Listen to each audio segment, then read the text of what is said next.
मैं माननीय सांसद महोदय का आभार प्रकट करता हूं कि नॉर्थ ईस्ट को लेकर जो उन्होंने एक बड़ा गंभीर प्रश्न पूछा है, मुझे कहते हुए प्रसन्नता है कि जहां पूर्व की सरकारों में केवल लुक ईस्ट पॉलिसी थी, यहां पर एक्ट ईस्ट पॉलिसी के साथ प्रधानमंत्री मोदी जी के नेतृत्व में काम हुआ और 2014 से लेकर अब तक खेलों को लेकर इतनी गंभीरता से काम हुआ कि देश की पहली नेशनल स्पोर्ट्स यूनिवर्सिटी अगर किसी क्षेत्र के लिए दी गई है तो नॉर्थ ईस्ट के मणिपुर के लिए दी गई।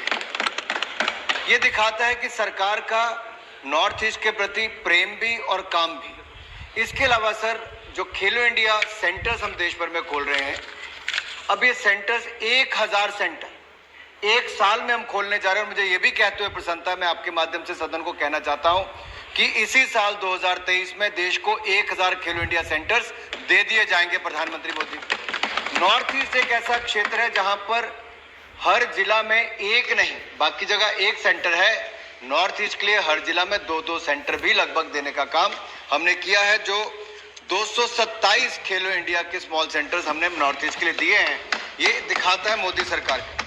दूसरा, जो आपने कहा अन्य प्रोजेक्ट क्या चल रहे हैं, तो ऐसे 75 प्रोजेक्ट्स नॉर्थ ईस्ट के सैंक्शन है जिसके ऊपर 520 करोड़ रुपया, 520.60 करोड़ रुपया खर्च किया जा रहा है।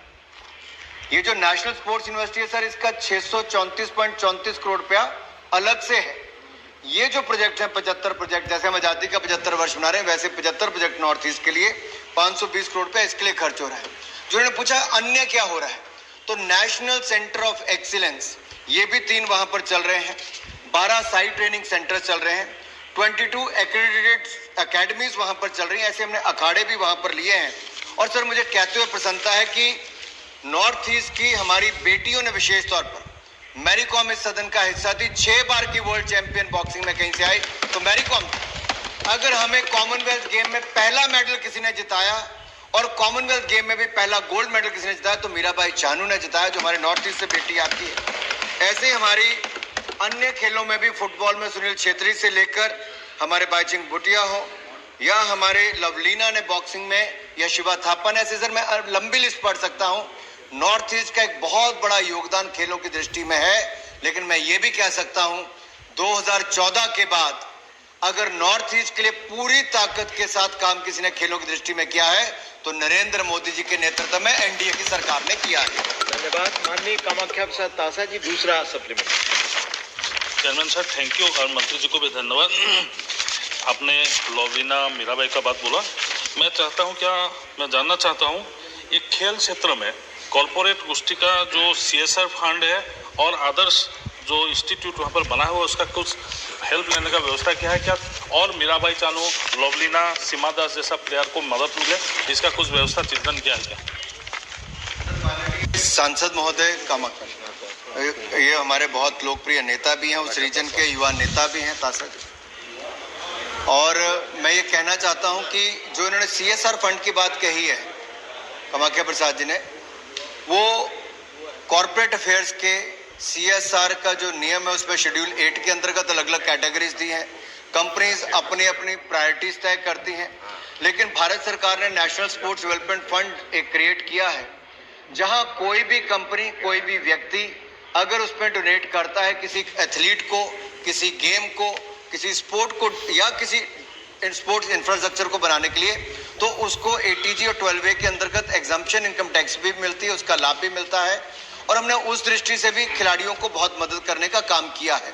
लेकिन साथ ही साथ नरेंद्र मोदी जी ने, देखिए, एक उनकी सोच थी, टारगेट ओलंपिक पोडियम स्कीम।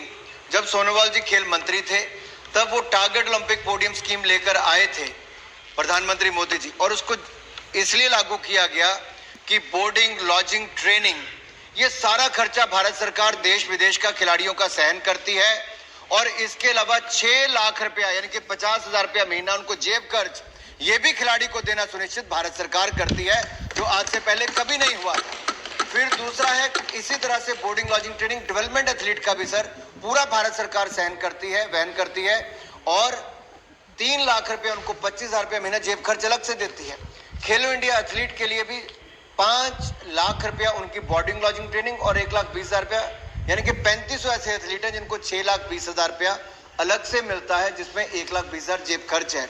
तो सर ऐसी बहुत सारी योजनाओं के अंतर्गत जहां हम उसको लाभ दे रहे हैं, वहीं खेलो इंडिया सेंटर्स, ये सोच बदलो देश बदलेगा, और सोच बदलने का काम भी इसी बात से हुआ कि जहां विकलांग कहा जाता था उसकी बजाय दिव्यांग कहने की शुरुआत देश में किसी ने की, स्पेशली एबल्ड कहने की शुरुआत की तो प्रधानमंत्री नरेंद्र मोदी जी ने। और ये सोच बदलने के साथ साथ उनके लिए सुविधाएं भी बदली, और उसका नतीजा ये आया सर कि जब पिछले साल टोक्यो ओलंपिक्स हुआ, पैरालंपिक्स हुआ, फिर डेफ ओलंपिक्स हुए, तो जितने पिछली कभी हमें मेडल जितने नहीं आए, जहां एक और टोक्यो ओलंपिक्स में 7 आज तक के सबसे ज्यादा मेडल जीते, पैरालंपिक्स में 19 मेडल जीते, डेफ ओलंपिक्स में 20 मेडल जीते, और अभी जब स्पेशल ओलंपिक्स हुआ तो वहां पर भी भारत के 200 से ज्यादा खिलाड़ियों ने पहली बार पार्टिसिपेट किया। भारत सरकार ने करोड़ों रुपए की मदद की, और जर्मनी में जाकर हमारे खिलाड़ियों ने आज तक के सबसे ज्यादा मेडल जीतने का काम भी स्पेशल ओलंपिक्स में किया है। ये भारत सरकार की मदद और फेडरेशंस के काम के कारण हुआ। जो जहां तक इन स्पेशली एबल्ड एथलीट सर, क्योंकि सारे अलग हैं, ब्लाइंड के लिए, डेफ के लिए, पैरालंपिक्स के लिए अलग अलग कैटेगरीज हैं, और जहां जहां मदद की आवश्यकता होती है हम वो भी कर रहे हैं। और हमारे स्टेडियम्स में इन एथलीट्स के खेलने के लिए, क्योंकि सुविधाएं नॉर्मल एथलीट से थोड़ी अलग देनी पड़ती है, इनके साथ एक एक सपोर्ट स्टाफ अलग से देना पड़ता है, तो उसका प्रावधान भी हम लोग कर रहे हैं। और शीघ्र ही, आज मैं उसकी घोषणा यहाँ तो नहीं कर सकता, लेकिन हम उस दिशा में कुछ करने की जा रहे हैं ताकि हमारे स्पेशली एबल एथलीट्स, जिसमें डेफ ओलंपिक्स भी आता है, पैरालंपिक्स भी आता है, इनके बारे में कुछ और भी सोच रहे हैं। आने वाले समय में उसकी भी जब उचित समय पे घोषणा होगी, तो मैं इतना ही एश्योरेंस यहाँ पे देना चाहता हूँ कि जहाँ ओलंपिक्स गेम्स के लिए हम लोग बड़ी प्राथमिकता देते हैं, उतने ही बल, उतनी प्राथमिकता इन बाकी पैरालंपिक्स, डेफ ओलंपिक्स, बाकी गेमों के लिए देते हैं।